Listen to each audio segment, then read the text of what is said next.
When Howard Elkus and I started Elkus Manfredi Architects 36 years ago, we created a mission statement that is very short, very simple, and has endured to this day.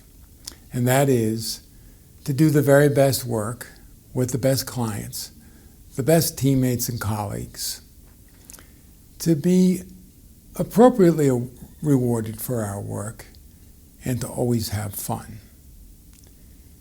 Today I'll elaborate a little bit more on that. Our mission is really to fulfill purpose, to design with a sense of purpose. Number one. Number two, always to design with a real advocacy for sustainability, for resiliency, and for durability, building places that last. And finally, and maybe most importantly, is to make places that build community. Every opportunity, every building, every place is an opportunity to build community, and that's what motivates us. We are a design firm. That means architecture, interior architecture, planning, campus planning, lab planning. It means graphic and environmental graphic design. It means workplace design, strategy. We like to think of ourselves as strategists in all of those disciplines because we start with purpose and we develop strategies to fulfill that purpose. The architecture, the design is an outcome of strategy. And when you think about what we do as a profession, we make places that support others, that support other activities, and in all ways and shapes. And we collaborate with great engineers and craftsmen and artists. It does take many people to make great places. Our philosophy is that every project counts, meaning whether it's small or big, has a big budget, has a small budget, whatever the building type is, you are making places that will be there and that will endure. So make every one count. Use the built environment to bring people together, because every building opportunity is another opportunity to build community. Don't waste it. Always cherish it, always build on it, and build it into everything that you do. Maintaining this firm over the last 36 years is really about attracting great talent. And how do we attract great talent? By creating an inclusive, open, collaborative environment. By training and education, because it's so important to all of us and it's lifelong. By attracting great projects. Architects love great projects. They love complexity and they love diversity. And so it has been one of our founding principles that we would work on different projects of different building types at different scales with different budgets in different climates in different places. It stimulates us, it motivates us, and it attracts talent. I'll name two projects that have been particularly important to me and I think to our firm for very different reasons. One is the Broad Institute of MIT and Harvard in Kendall Square. It was funded by Eli and Edith Broad. It was founded by Dr. Eric Lander, who was responsible for the Human Genome Project.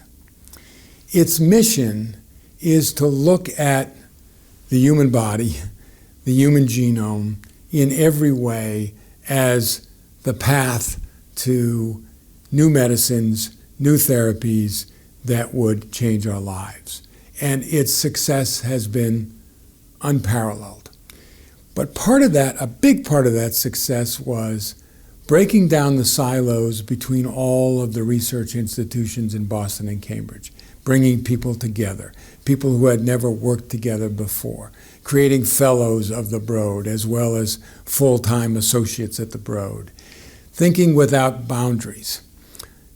I remember once Eric Lander said to me, when I ask a potential employee, a potential collaborator, what do you think you will be doing in 5 years or 10 years? And they give me an answer, I'm not sure they belong, because what we'll be doing in 5 years and 10 years we can't even imagine yet.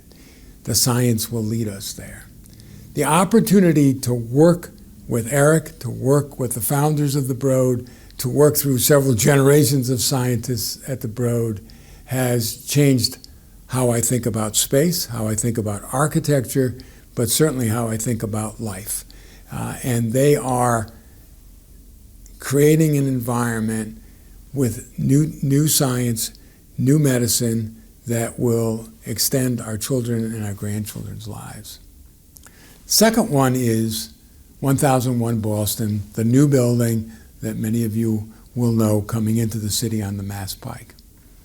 And there it's not just about the building, it's really about the opportunity to repair the disruption in the Back Bay that was created by the Mass Pike, that divorced the Back Bay from the Fenway, that separated Newbury Street from Boylston Street, that created some intersections that were never safe, and a new on-ramp, and designing a new on-ramp onto the Mass Pike that did bring things closer together, gave us the opportunity to make wide sidewalks, gave us the opportunity to create an underground or restore an underground connection between the Green Line station and the bus line, and most importantly, to make a new park in the Back Bay. Think about that.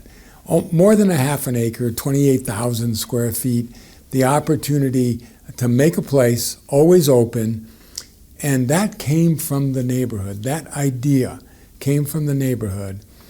It came on a night of engagement with a community group where one person and then another stood up and said, we go to the Mass Avenue Bridge to watch the sunset because you can see the horizon looking west on the Mass Pike.